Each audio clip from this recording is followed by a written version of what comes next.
আসসালামু আলাইকুম। আশা রাখছি যে যেখান থেকে আমার ভিডিওটি দেখছো সবাই ভালো আছো। মেয়েদের জীবনের গল্প।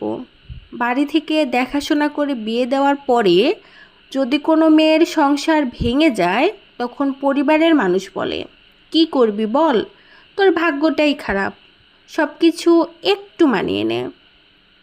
আর নিজের পছন্দের মানুষটার সাথে বিয়ে করার পর কোনো মেয়ের সংসার ভাঙলে তখন পরিবারের মানুষ বলে, নিজে বেশি বুঝে গিয়েছিলি, এমনটা তো হওয়ারই ছিল।